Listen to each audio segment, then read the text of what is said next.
کچھ عرصہ پہلے میں ایک نزدیکی ریسٹورنٹ سے کلچے خریدنے گیا۔ تندور پر روٹیاں لگانے والا ہر ایک سے اکڑو انداز میں بات کر رہا تھا۔ اسی اکڑ پن میں کبھی وہ نان جلا دیتا تو کبھی کچا نکال دیتا۔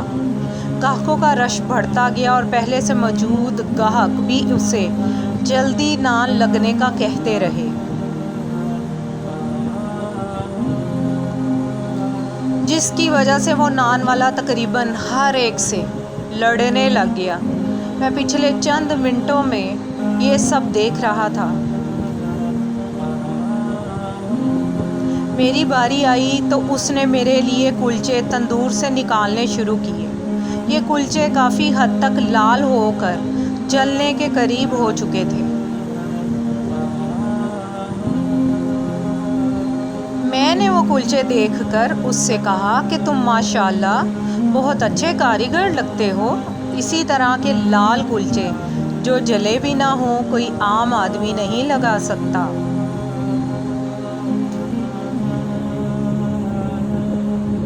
میری بات سن کر اس نے میری طرف ایسے دیکھا جیسے اس سے میری بات پر یقین نہ آیا ہو۔ میں نے اس کا مزید حوصلہ بڑھاتے ہوئے کہا، اس پورے علاقے میں تمہارے جیسا استاد نہیں ہوگا۔ کاش تم پہلے اس تندور پر آ جاتے۔ یہ بات سن کر اس تندور والے کو جیسے بھرپور توانائی مل گئی ہو۔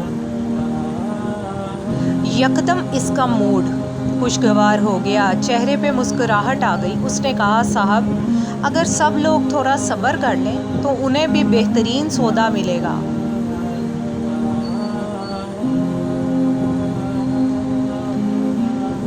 وہ دن ہے اور آج کا دن ہے، میں جب بھی جاؤں وہ میرے لیے اسپیشل نان خود لگاتا ہے۔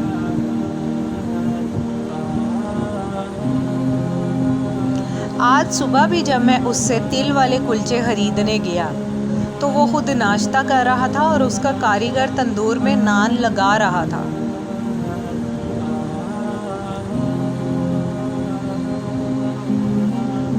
رش کافی تھا۔ اس نے اپنے کاریگر کو کہہ دیا کہ وہ باقیوں کے نان لگا دے، میرے لیے وہ خود لگائے گا۔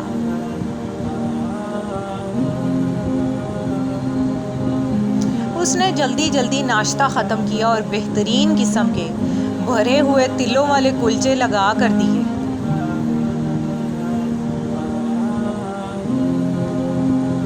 وہاں کھڑے باقی سب لوگ مجھے کوئی VIP شخصیت سمجھ رہے تھے، جیسے میں کوئی بہت بڑا آدمی ہوں۔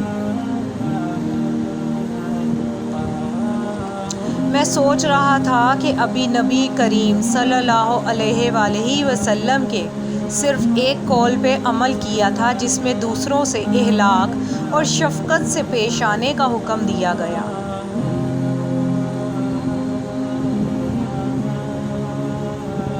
اس کے بدلے میں مجھے اتنی عمدہ اور بہترین سروس ملنا شروع ہو گئی۔ اگر تمام افکار پر عمل کر لیا جائے تو دنیا میں ہی جنت مل جائے گی انشاءاللہ۔